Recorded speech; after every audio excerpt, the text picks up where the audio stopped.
Hello friends, welcome to Royal Study. दोस्तों, आज के इस वीडियो में 15 फरवरी आपकी जो एग्जाम है हो चुकी है दोनों शिफ्टों की। और गाइस, आज की इस वीडियो में हम क्वेश्चन जो कवर करेंगे वो सबसे पहले हम आपको बता दें, किसी भी तरह की भ्रम की स्थिति में हम आपको नहीं रखना चाहते हैं।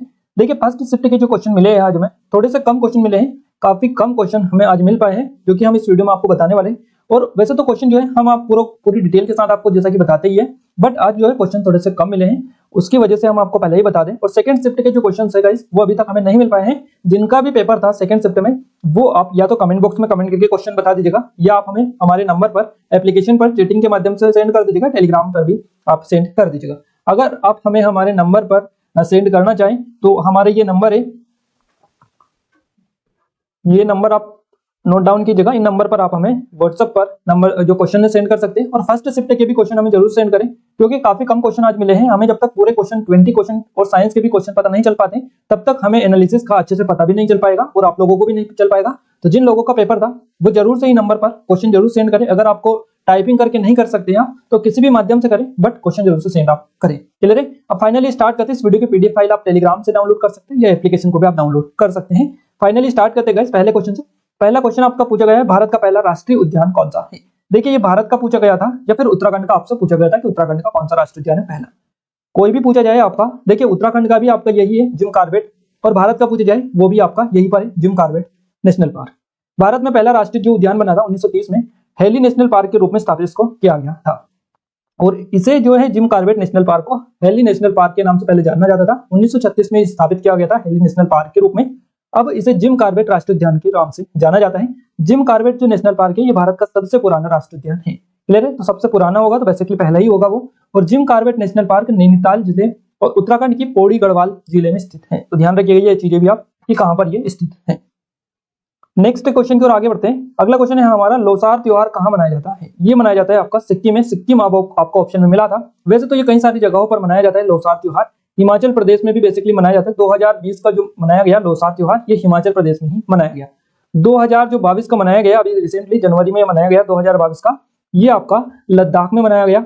ये आप नोट डाउन कीजिएगा। इसके अलावा अगर आपसे पूछे जाएगा इस कि लोसार त्योहार बेसिकली, अगर आपसे 2020-21 ना देकर आपसे डायरेक्टली यही क्वेश्चन पूछे कि लोसार त्योहार कहां मनाया जाता है, तो ये बेसिकली दो जगहों पर मनाया जाता है, एक आपका असम में और दूसरा सिक्किम में। वैसे तो जो लोसर त्योहार है, ये तिब्बत, नेपाल, भूटान का सबसे महत्वपूर्ण बौद्ध पर्व या त्योहार है। इसको भारत के असम और सिक्किम राज्यों में से त्योहार ये दोनों में मनाया जाता है। और भी कई सारे जो राज्य हैं मध्य प्रदेश भारत के, इनमें मनाया जाता है। तो आपको ऑप्शन में सिक्किम मिला था, सिक्किम आपका सही जवाब रहेगा। लोसार तिब्बती बौद्ध में एक त्योहार है, ध्यान रखिएगा। और स्थान परंपरा के आधार पर विभिन्न तिथियों पर अवकाश मनाया जाता है। इसके तहत अवकाश एक नए साल का त्योहार होता है जो लूनी सोलर तिब्बत कैलेंडर के पहले दिन मनाया जाता है, जो ग्रेगोरियन कैलेंडर में फरवरी या मार्च की तारीख से मेल खाता है। तो ये चीजें भी आप अच्छे से ध्यान रखिएगा। अगला क्वेश्चन पूछा गया है, इसके पशुपतिनाथ का जो मंदिर है ये कहां पर स्थित है? ये आपका मंदसौर में स्थित है, आपका पशुपतिनाथ का मंदिर।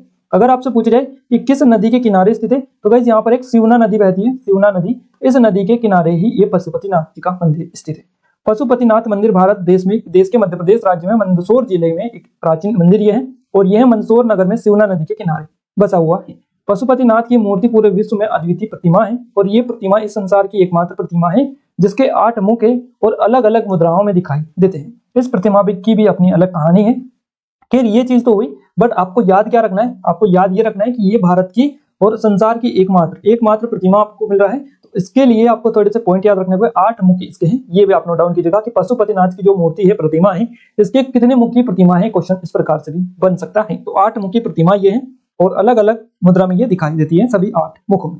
मंदसौर के ही एक उदा नाम के एक धोबी थे। इनके द्वारा जिस पत्थर पर कपड़े धोए जाते थे, वही पत्थर भगवान पशुपतिनाथ की मूर्ति थी। क्लियर है? और भागवताचार्य श्री श्री 108 स्वामी प्रत्यक्षानंद जी द्वारा मूर्ति की प्राण प्रतिष्ठा की गई थी। और बाद में ग्वालियर स्टेट की राजमाता थी विजय राजे सिंधिया, इनके द्वारा एक विशाल मंदिर का निर्माण करवाया गया था। तो पशुपतिनाथ का जो मंदिर का निर्माण करवाया, ये ग्वालियर स्टेट की राजमाता थी विजय राजे सिंधिया, इनके द्वारा करवाया गया। कोई पॉइंट नोट डाउन कीजिएगा। मंदिर शिखर पर स्वर्ण कलश स्थापित है। पशुपति जो नाथ मंदिर है, इसके शिखर पर स्वर्ण कलश स्थापित है। और महादेव श्री पशुपतिनाथ की मूर्ति को एक ही पत्थर पर बहुत ही आकर्षक तरीके से बनाया गया है। क्लियर है? तो इतनी डिटेल हमने दी है आपको पशुपतिनाथ जी के बारे में, इस मंदिर के बारे में। इसको आप अच्छे से थोड़ा सा क्लियर कर लीजिएगा। एक क्वेश्चन आपसे बनाएगा, इसके प्रोजेक्ट जो उड़ान है ये क्या है, या इस तरह से कोई क्वेश्चन था आपका, बट आपको जो भी क्वेश्चन मिला हो पूरी डिटेल यहाँ पर हम कवर कर लेंगे। देखिए जो प्रोजेक्ट उड़ान है ये भाषाई अल्पसंख्यक को भाषाई स्तर पर मदद पहुंचाने के लिए कृत्रिम बुद्धिमत्ता आधारित ट्रांसलेशन ऐप ये है। क्लियर है, आपको पता चल चुका है कि प्रोजेक्ट उड़ान क्या है। अब हम डिटेल थोड़ी सी डिस्कस करते हैं। भारतीय प्रौद्योगिकी संस्थान यानी आईआईटी बॉम्बे ने शिक्षा में भाषा की बाधा को तोड़ने के लिए एक भाषा अनुवादक प्रोजेक्ट उड़ान लॉन्च किया है जो संदेशों के प्रवाह को बाधित करता है। प्रोजेक्ट उड़ान एक दान आधारित परियोजना है, एक एंड टू एंड पारिस्थितिकी तंत्र है जो अंग्रेजी से हिंदी और अन्य सभी भारतीय भाषाओं में वैज्ञानिक और तकनीकी सामग्री का अनुवाद कर सकता है।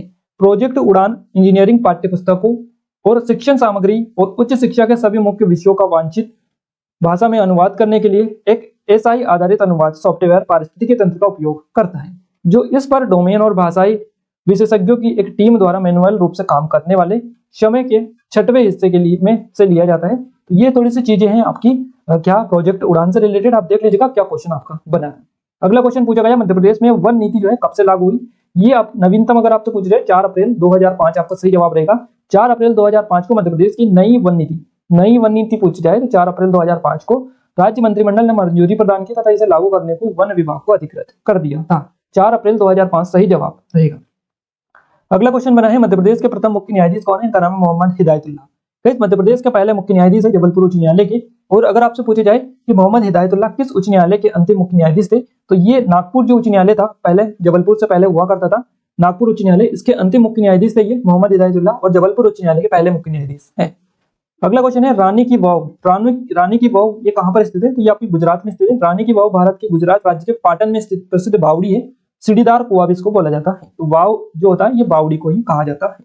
और जो रानी की वाव के जो चित्र है इनको जुलाई 2018 में आरबीआई यानी भारतीय रिजर्व बैंक द्वारा 100 रुपए का जो नोट है इस पर चित्रित किया गया है। इसके अलावा 22 जून 2014 को इसे यूनेस्को ने के विश्व विरासत जो स्थल है इसमें शामिल कर लिया गगया है। तो कब किया है 2014 में।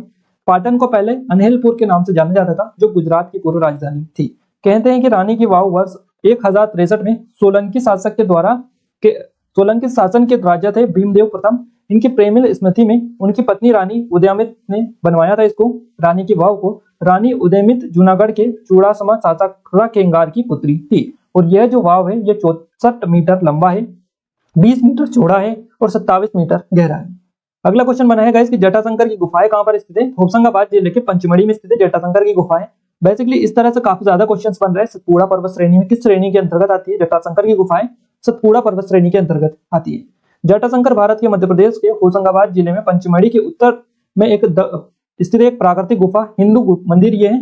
जटाशंकर एक गहरी खड्ड में स्थित है जिसके ऊपर भारी पत्थर बैठे हुए हैं।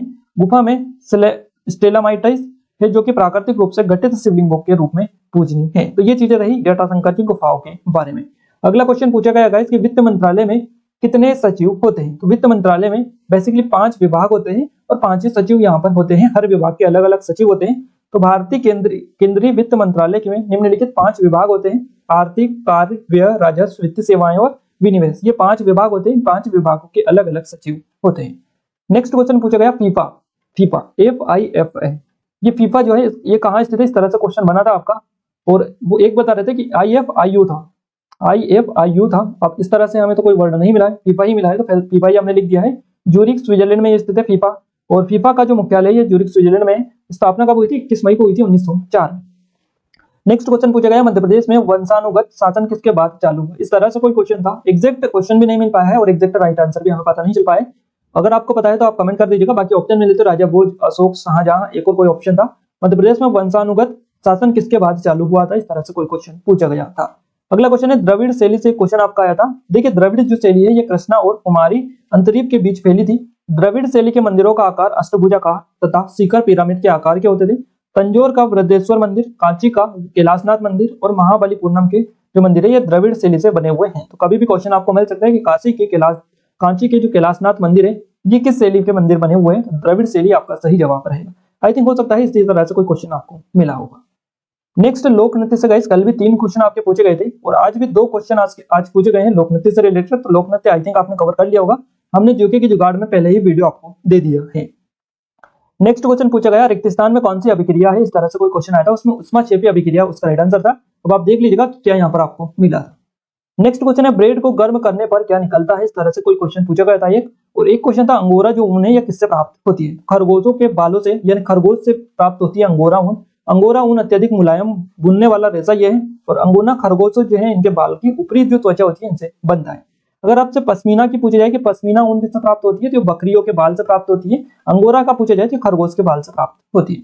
नेक्स्ट क्वेश्चन बना है कि पेय पदार्थ और खाने का पदार्थ मिलाने पर क्या होता है, इस तरह से क्वेश्चन बना है आपका एक। और एक क्वेश्चन बना है कि खाने का जो सोडा होता है, खाने का सोडा, इसका सूत्र क्या होता है।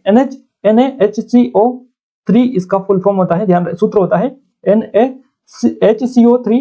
ध्यान रखिएगा, खाने के सोडे का सूत्र होता है, इसको बेकिंग सोडा भी बोला जाता है। सोडियम बाइकार्बोनेट एक कार्बनिक यौगिक है, इसे मीठा सोडा, खाने का सोडा और बेकिंग सोडा इन सभी नामों से जाना जाता है। बाइकार्बोनेट और सोडा ऑफ सोडा ये भी आप नोट डाउन कीजिएगा। तो गाइस यहाँ पर जितने भी क्वेश्चंस हमें मिले थे वो पूरे हमने आपको बताने की कोशिश की है। अगर आपने एग्जाम दिया था, आपको एक भी क्वेश्चन याद है तो आप कमेंट बॉक्स में कमेंट करके जरूर से बताइएगा, या फिर हम आपको स्टार्टिंग में नंबर भी बता चुके हैं, नंबर पर आप हमें सेंड कर दीजिएगा, ताकि हमें पूरा एनालिसिस आज का पता चल पाए कि एग्जैक्ट कैसा पैटर्न था, क्या क्या क्वेश्चन आपसे पूछे गए, कितना हार्ड था, कितना टफ था, अंदाजा हमें लग सके। तो आप हमें कमेंट बॉक्स में कमेंट कर दीजिए या व्हाट्सएप पर अपने क्वेश्चन से जरूर से सेंड कीजिएगा, साथ ही अपने नंबर भी हमें कमेंट कर दीजिएगा। क्लियर है। अगर आप चाहते हैं कि इस वीडियो की पीडीएफ फाइल मिले तो एप्लीकेशन को डाउनलोड कर लीजिएगा, टेलीग्राम चैनल ग्रुप को भी ज्वाइन कर सकते हैं, जिसके लिंक हम आपको डिस्क्रिप्शन में दे चुके हैं। इस वीडियो को अपने दोस्तों को ज्यादा से ज्यादा शेयर करें, ताकि सभी लोग हमें नंबर और क्वेश्चन सेंड कर पाए, उनका जिनका भी पेपर हो। क्लियर है। तो आज के इस वीडियो में बस इतना ही, मिलते हैं हमारे एक नेक्स्ट स्टडी वीडियो के साथ, तब तक के लिए जय हिंद, वंदे मातरम।